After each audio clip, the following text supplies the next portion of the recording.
So last week, I saw the Psychopaths movie, and it was pretty good. It wasn't great, it wasn't bad, but it was pretty good. Now allow me to fill you in on a little bit of backstory. Psychopaths is/was one of the best anime shows of the past few years, and maybe the past decade. It also had one of the worst second seasons the show could ever have in comparison to its first season. But we're gonna just gloss all over that. That's another story, and I'd rather not focus on the negative things, so let's go back to talking about the Psychopaths movie. This movie is set after the second season, but it really has nothing to do with it, other than the new characters having a small cameo in it. And by cameo, I mean that they're just there and they don't do anything really. You can enjoy the movie without putting up with the second season. Honestly, the best thing this movie did was have nothing to do with the second season for the most part. The Psychopaths movie, which I saw in theaters because you gotta take advantage of every single anime movie that you can see in the theater, was an enjoyable experience. Seeing Shinya Kogami, the main male character of the first season again, was the real selling point of this movie. Kogami and Akane being together again almost brought back the feel of the first season. Their chemistry is still the same, and even though they've been apart for so long, it was like they never even left each other. How cute. You know, I'm not really a shipper, I don't ship things unless I'm shipping a package, but those two are as close to a ship as I will ever get because I love seeing them together.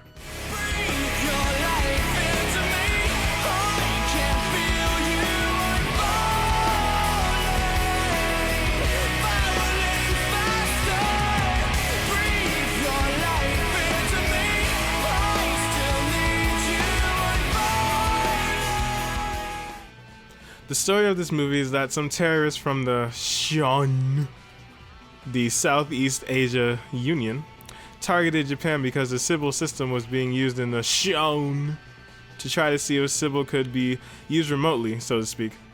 After someone that looks a lot like Kogami is found out to have a connection to the terrorists, Akane makes it her personal mission to go to the Shun and try to uncover what's going on. While there, she sees how the Sybil system is being used and exploited, which means she has to go down the rabbit hole to see where it leads. Now before I go into what I didn't really like about it, let's talk about the good things. The animation was beautiful, it flowed so well, and the fight choreography was done right. The music was amazing, which is something that has been consistent in the Psychopaths franchise.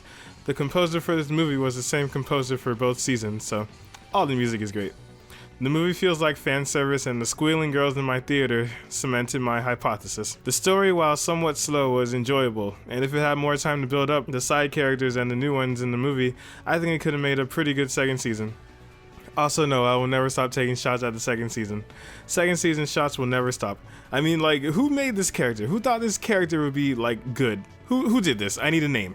Akane showing her development from a rookie from the first season to a bona fide badass who legitimately runs into a war zone was a sight to behold. Kogami has a new challenger for the biggest badass on the block.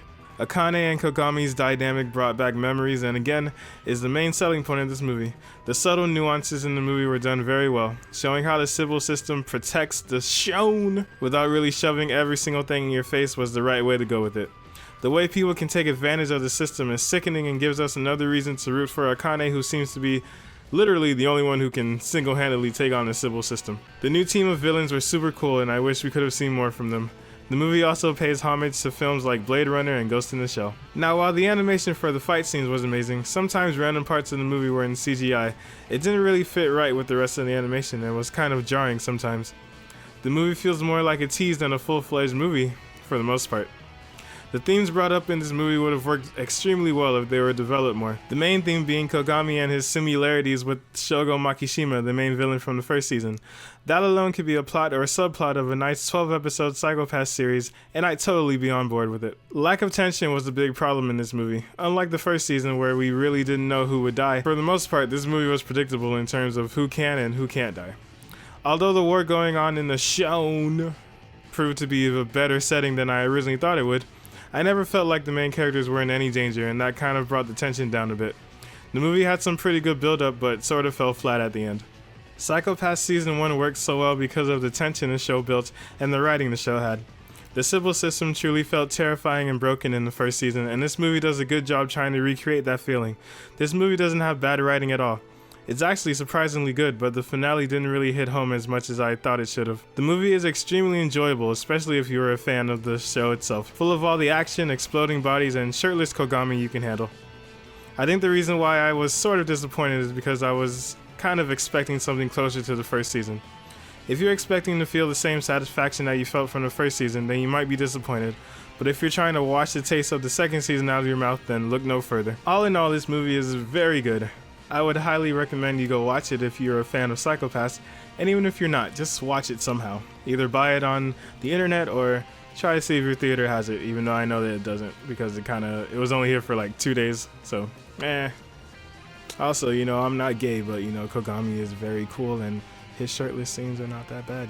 I'm not gay though. I'm just saying. I'm not gay though. I'm just saying. I also liked Akane when she was showing off her body. And yeah. Anyways, see you guys next week. Peace.